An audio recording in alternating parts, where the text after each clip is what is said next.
As you know, India is often referred to as the land of 72 nations, where various religious sects have their unique followers. One of the most peculiar sects in India is the Aghoris, a branch of Hinduism. Followers of the Aghoris sect engage in practices such as smoking hashish, having unrestricted sexual relationships, and even consuming human corpses. The Aghoris are devout followers of Shiva, one of the principal deities in Hinduism. As you might already know, Hinduism recognizes three main deities: Brahma, Vishnu, and Shiva. Among these, Lord Shiva is the most popular. Why do we call him Lord?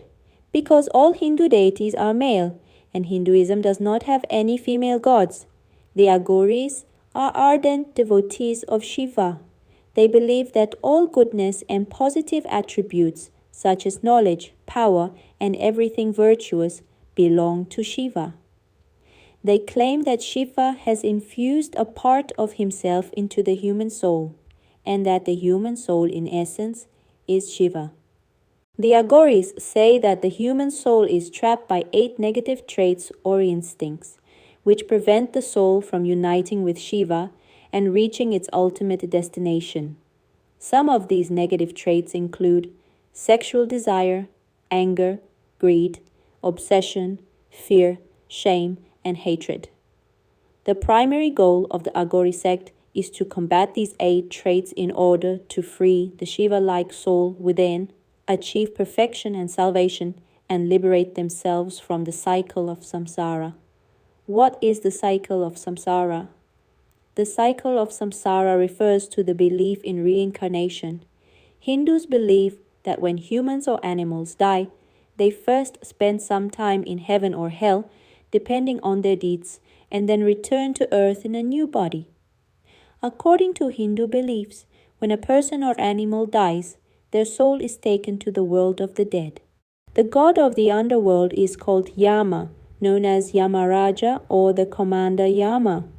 When someone dies, Yamaraja's messengers take the deceased's soul to Yama, where the individual's good and bad deeds are recited, and Yamaraja issues a verdict that determines whether the soul goes to heaven or hell.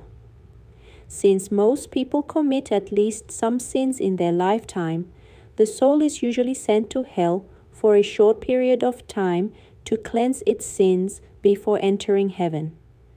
Afterward, once the souls have received their punishment or rewards, they are reborn into a new form and position on earth, according to their karma, the deeds they performed in their past lives. This cycle of life, death, and rebirth continues until the soul becomes pure and guilt-free, allowing it to merge with God. This continuous process is called the cycle of samsara. The Aghoris believe that to escape this cycle and achieve salvation, one must overcome the traits and instincts that trap the soul. An example: Buddha. For instance, Buddha achieved liberation. However, Buddha was never an Aghori, and the path to salvation according to Buddhism is very different from the teachings of the Aghoris. In fact, Buddhism dates back to approximately 3,000 years ago, whereas the Aghoris sect seems to have emerged in the 17th century. The Aghoris sect was founded in the 17th century by a figure named Baba Kinaram, who is said to have lived for over 150 years and led the Aghoris during his time. According to his followers, he also attained salvation. So, how do the Aghoris deal with the negative traits like sexual desire, anger, greed, obsession, fear, shame, and hatred in their quest for liberation? To fight fear, the Aghoris engage in a unique practice. After cremating their dead, they rub the ashes of the deceased on their bodies as a way to confront fear. In fact, the word Aghori in Sanskrit means fearless.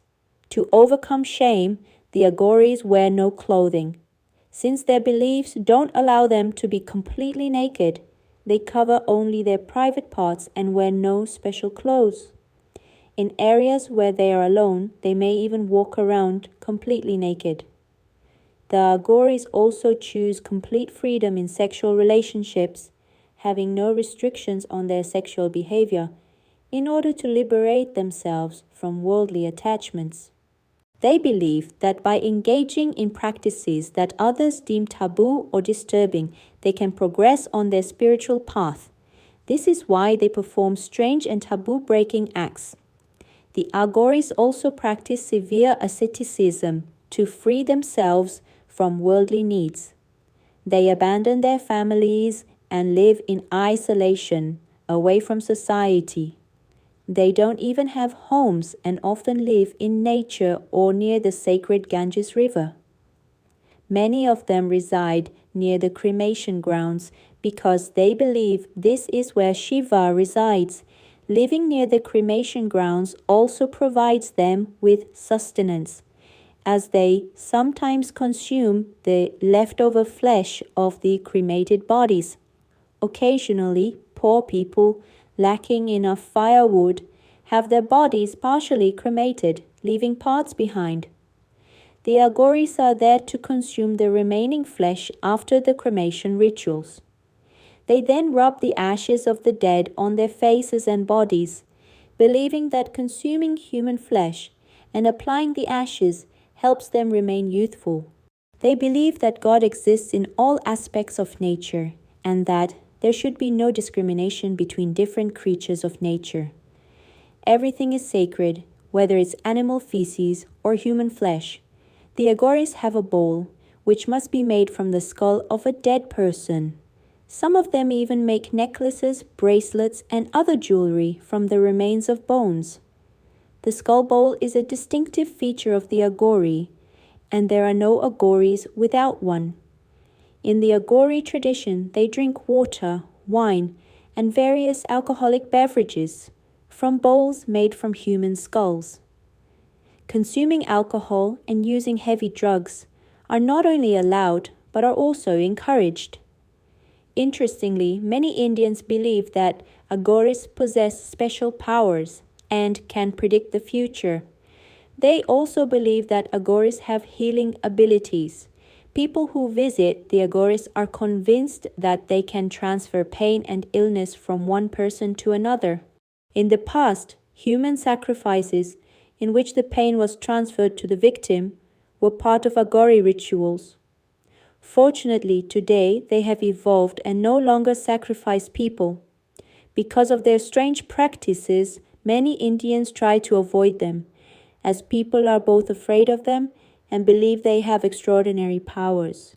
If an ordinary person wants to join the Aghoris, they can do so, but they must endure 12 years of asceticism in the Aghori way before they can officially become a member of the sect.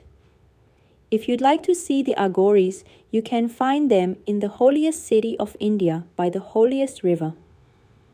The holiest city in India is Varanasi, and the holiest river is the Ganges.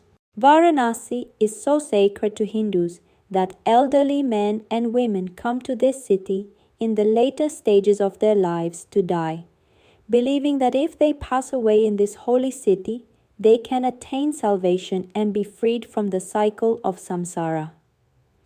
Along the Ganges River in Varanasi is a place where the most cremations are held, more than anywhere else in the world. Hindus say that cremation ceremonies have been taking place every day in Varanasi for 4,000 years. At any given moment, a deceased person arrives and the dead line up to be cremated. The bodies are cremated with special spices, and the sandalwood used for the cremations ensures that there is no unpleasant smell in the air. It is not the case that the space is filled with a foul odor. In this very special city, right beside the Ganges River, where cremation ceremonies are held by the riverbank, you can see the Aghoris. They live by the Ganges without having a home, and at night they find a place to sleep. Sometimes they even visit the remains of burnt bodies.